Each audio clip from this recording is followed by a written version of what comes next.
What's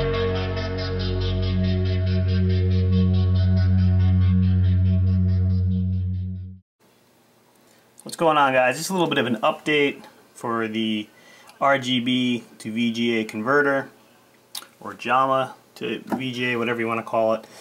Got it all hooked up, you know, temporarily. I don't have my solder points yet. I just used some electrical tape here, and obviously I'm not going to mount it here in the arcade cabinet, but I wanted to have it up here so it was nice and easy to set up the monitor while so I don't have to go back and forth or have somebody else help me while I'm behind the monitor, so because I can't see what's on the screen. But yeah, it's all hooked up. It was relatively easy to hook up. Here's your RGB coming from JAMA. So you got your red, green, blue, and then your ground, and this white cable. Here's your sync. So that's relatively easy. And then your VGA outputs back here that goes to the monitor, and then the power. And power, I ran into a little bit of an issue because that board can take a 5 volt to 12 volts.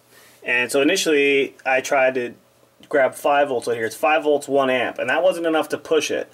I used a Radio Shack multi-adapter first, and that's 5 amps, 5 volts at 2 amps, and that was fine.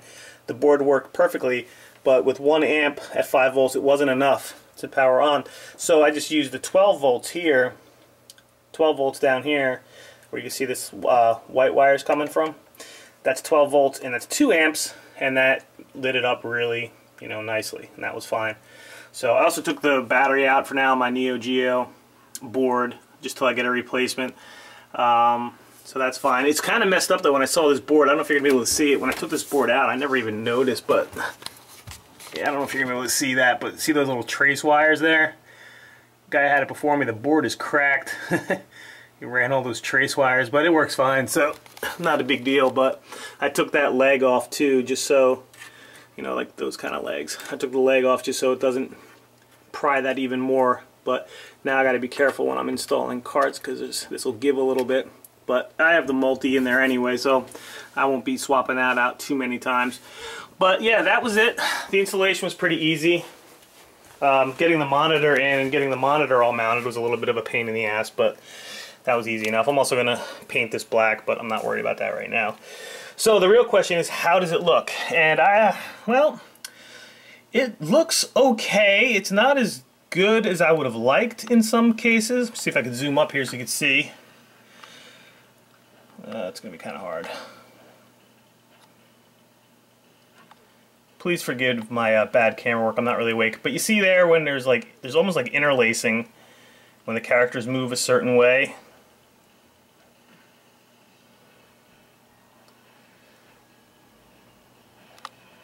So that's kind of obnoxious. And there's also like flutter around sprites.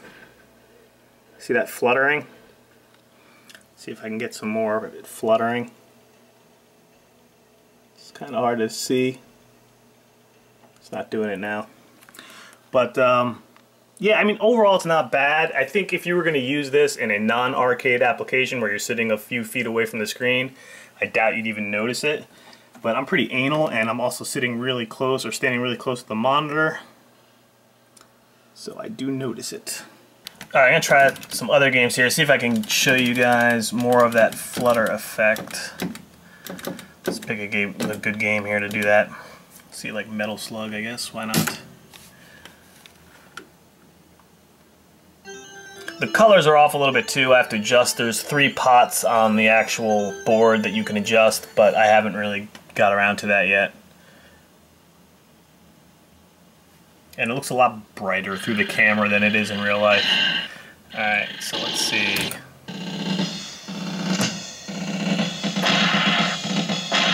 It's really hard to notice, but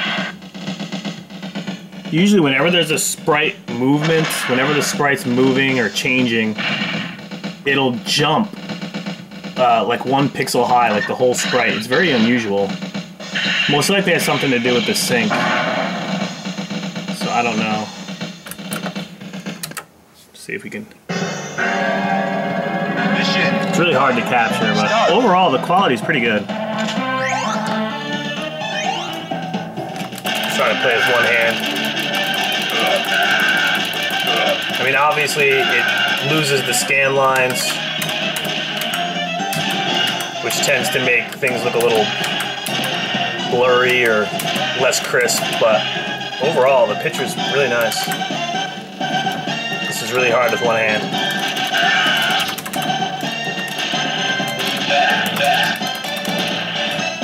The really sad part is I have a tripod right next to me. So you'd think the smart thing would be to use that. But oh well. Let's see if I can capture that guy moving there. Oh, we got him.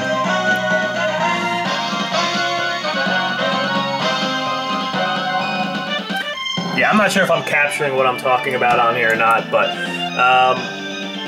yeah, like I said, that's pretty. It could be nitpicking, I don't know, but overall, I'm really happy with it.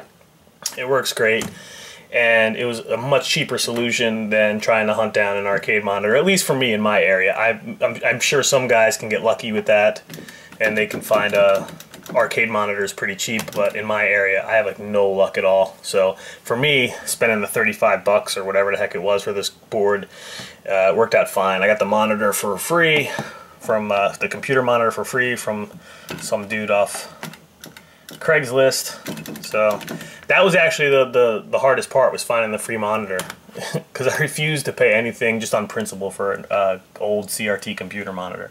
But so that was that's what took so long to actually get this thing going, was waiting for that. But it's actually really nice. It's a ViewSonic 19-inch, and once I paint the casing of the computer monitor, it's gonna almost look like a black bezel. So yeah, but that's it, and thanks for watching. Later on.